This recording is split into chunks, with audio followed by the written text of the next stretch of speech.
शिवसेना आमदार अपात्रता प्रकरणी विधानसभा अध्यक्ष राहुल नार्वेकरांनी दिलेल्या निकालाला एकनाथ शिंदेंच्या नेतृत्वातील शिवसेनेनं उच्च न्यायालयात आव्हान दिलंय। या प्रकरणी तातडीनं सुनावणी घेण्याची मागणी करण्यात आली होती।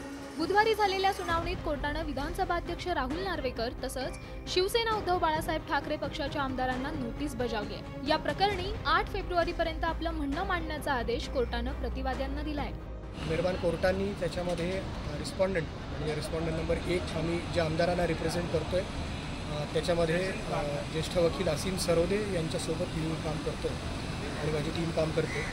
तर आम्हाला कोर्टामार्फत नोटीस देण्यात यावी आणि त्याच्याकरता पुढील सुनावणीकरता 8 फेब्रुवारी अशी तारीख ठेवण्यात आलेली आहे। एकनाथ शिंदेंच्या नेतृत्वातील शिवसेनेचे नेते भरत गोगावलेंनीही याचिका दाखल केली आहे।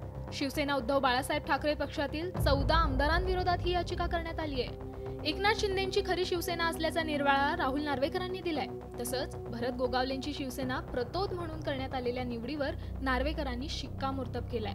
मात्र शिंदे आणि ठाकरेंच्या पक्षातील आमदारांविरोधातील अपात्रता याचिका नार्वेकरांनी फेटाळून लावल्यात। व्हीप पाठवल्याचे ठोस पुरावे सादर करण्यात आले नसल्याचं कारण नार्वेकरांनी दिलंय। ठाकरेंच्या पक्षातील आमदारांना अपात्र न ठरवण्याच्या विधानसभा अध्यक्षांच्या निर्णयाला भरत गोगावलेंनीही हायकोर्टात आव्हान दिलंय। या 14 जणांना अपात्र करणं हे क्रमप्राप्त आहे, म्हणून आम्ही न्यायालयीन लढाई लढतोय। आम्ही नार्वेकरांवर टीका करत नाही, तर न्यायालयांमध्ये जाऊन दाद मागतोय आणि म्हणून त्या सर्वांना नोटीस निघल्यात। मला वाटतं लवकरच त्याचा निर्णय सुद्धा अपेक्षित आहे।